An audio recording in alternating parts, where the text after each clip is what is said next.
Anatomía y embriología sistemática, esplagno y neurocráneo, parte 5. Hoy veremos de la cavidad nasal, los senos nasales, paranasales y los meatos. La cavidad nasal es una cavidad que presenta una entrada constituida por los huesos incisivos y nasales, un techo formado también por los huesos nasales y los huesos frontales, una pared nucal o caudal formada por el hueso etmoides y las coanas, un piso formado por las apófisis palatinas del hueso incisivo, las apófisis palatinas del maxilar y la porción horizontal del palatino, mientras que las paredes laterales están formadas por el hueso o los huesos maxilares, los incisivos, los cigomáticos, los lagrimales y las porciones perpendiculares del palatino, además de los etmoides. En esta imagen podemos observar un corte mediano de nuestra calavera, donde se ven no solamente la cavidad craneana, sino también la cavidad nasal. Recordemos que el hueso etmoides es un hueso del cráneo, pero que tiene una extensión y un desarrollo muy grande, y por lo tanto se prolonga hacia la cavidad nasal, formando parte de las estructuras que allí podemos encontrar. Entonces, lo que se destaca en esta imagen es la presencia del hueso etmoides, de la lámina cribada del etmoides que forma la parte rostral de la cavidad craneana, pero la parte caudal de la cavidad nasal. Vemos la lámina perpendicular del etmoides que separa a la cavidad nasal en dos cavidades nasales, derecha e izquierda. Vemos el techo de la cavidad nasal formado por el hueso nasal y el hueso frontal, el piso de dicha cavidad formado también por el hueso incisivo, el maxilar y el palatino, y vemos la entrada a la cavidad nasal formada por los huesos nasales e incisivos, y la salida formada por las coanas, que tienen un margen o un reborde formado por el hueso palatino en sus dos porciones, tanto la horizontal como la perpendicular. Otro detalle que podemos observar en esta imagen es la presencia del hueso vomer, que es otro de los huesos del cráneo, pero que se proyecta hacia la cavidad nasal. Algunos autores no se ponen de acuerdo, pero nosotros consideramos que es un hueso del cráneo. Sobre este hueso vomer, que tiene la forma de una V corta, se apoya sobre el centro de la V la lámina perpendicular del etmoides, la porción ósea, tanto como la porción cartilaginosa que se proyecta en sentido rostral. También en esta imagen podemos ver, con el número 13, el sector que corresponde a la concha nasal ventral, dependiente del hueso maxilar y no originada desde el laberinto etmoidal o la lámina papirácea del etmoides. En la imagen ventral inferior, podemos ver a la lámina perpendicular que ha sido retirada, y eso nos deja ver el resto del laberinto etmoidal con el origen de la concha nasal dorsal, la concha nasal media, la concha nasal ventral originada desde el maxilar, y también vemos el sector que corresponde al vomer, que ha mantenido este hueso sobre el piso de la cavidad nasal. Vemos a la lámina cribada del etmoides, y recordemos que toda esta porción ósea, así como también el sector que corresponde a los senos paranasales, están tapizadas por mucosa. Vamos a la siguiente imagen. Aquí vemos justamente un detalle de la entrada de la cavidad nasal, que tiene una entrada circular con forma de corazón, donde los huesos nasales forman el techo o parte de esta entrada, la parte más dorsal, mientras que los incisivos forman la parte más ventral. Apoyado, y ya en el detalle de la imagen, apoyado sobre el piso de esta cavidad, vemos al hueso vomer. Este hueso vomer le daba apoyo a la prolongación de cartílago o tabique nasal, que era la continuación rostral de la lámina perpendicular del etmoides, que aquí se ve con el número 2.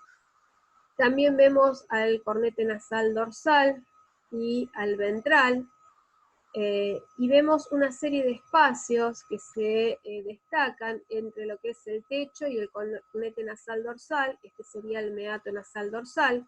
Lo mismo ocurre en el piso, entre el piso y el meato, y la concha nasal ventral. Este sería el meato nasal ventral.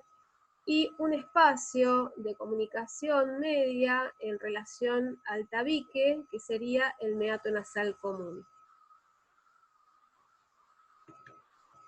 En esta imagen podemos ver, en la imagen inferior, también un corte sagital de la cabeza a nivel de la cavidad nasal, donde vemos el seno frontal y las conchas nasales proyectadas y recubiertas por mucosa, que están justamente también dando espacio a los meatos. Entonces vemos el meato nasal ventral entre el piso y el cornete nasal ventral, vemos al meato nasal medio y al meato nasal dorsal, que está ubicado entre el cornete nasal dorsal y el techo de la cavidad nasal. El que no se ve es el meato nasal común, porque aquí al faltar el tabique y la lámina perpendicular del etmoides, ese espacio no lo podemos apreciar en esta imagen.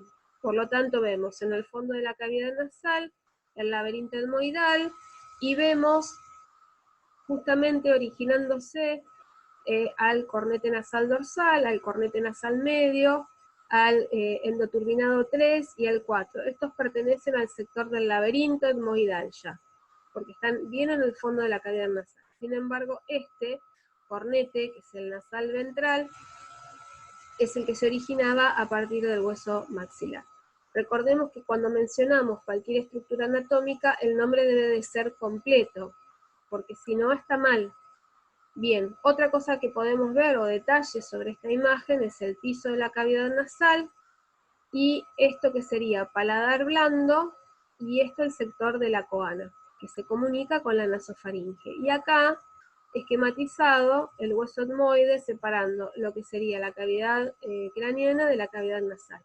En la imagen superior vemos también un vaciado y esquematizado de la mucosa respiratoria, que es la que está en color rosa, y la mucosa olfatoria, que está en color verde oliva.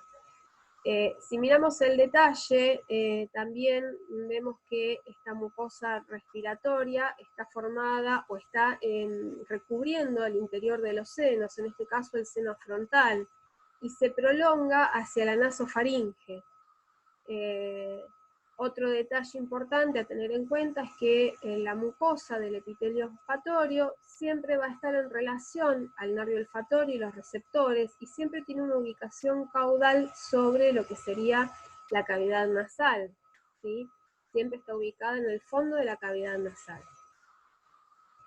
Bien, en la siguiente diapositiva vemos una división entre lo que son los meatos, los senos nasales y los paranasales de la cavidad nasal.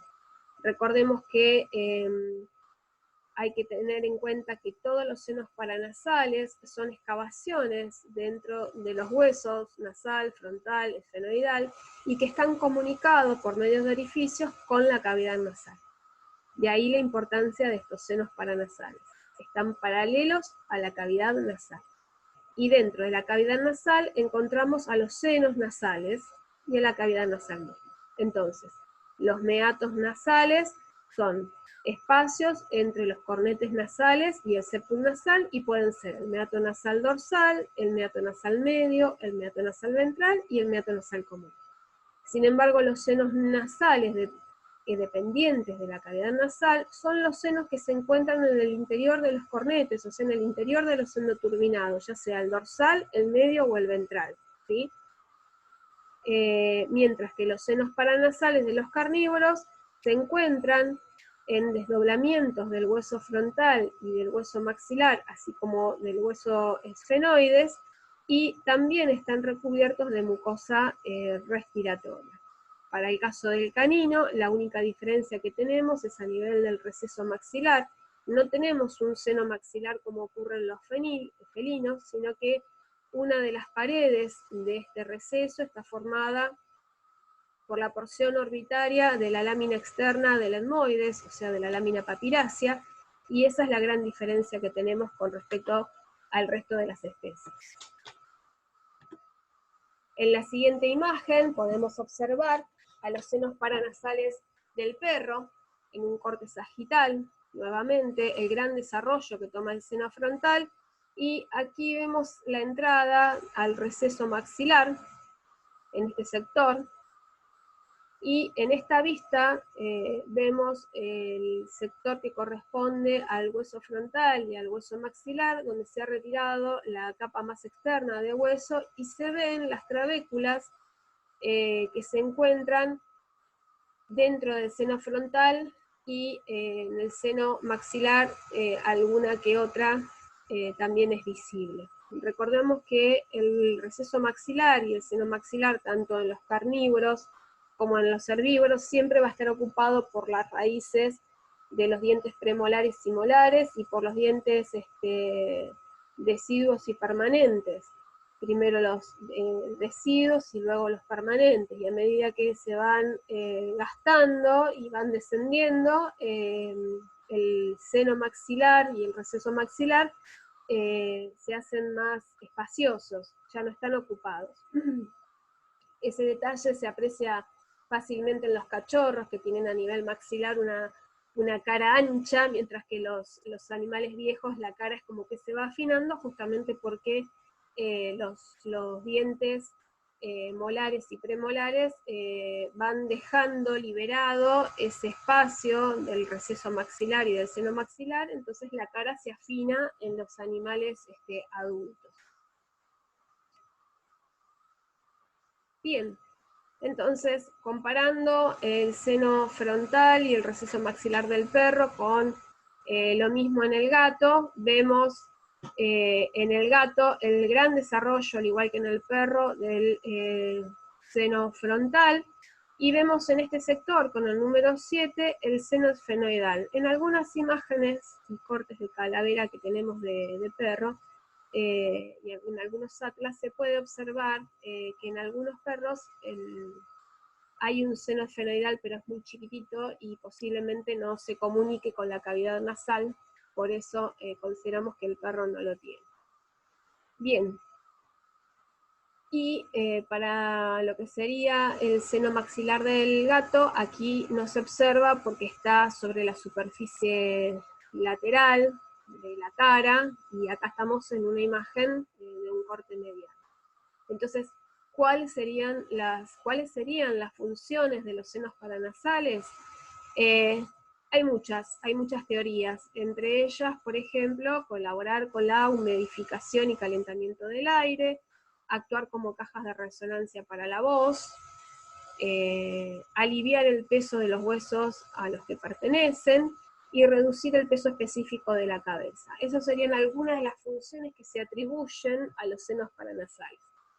Pero lo más importante es que tenemos que tener en cuenta la conexión de estos senos con la cavidad nasal, porque cualquier patología a nivel de las raíces de los molares, por ejemplo, cualquier pulpitis abscedosa, cualquier infección se traslada al seno paranasal, y del seno paranasal se evidencia a nivel de la entrada de la cavidad nasal, ya sea por medio de sangre, pus, o líquido cero sanguinolento o cero purulento.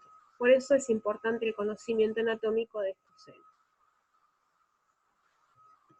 Muchísimas gracias a todos, nos vemos en los próximos videos.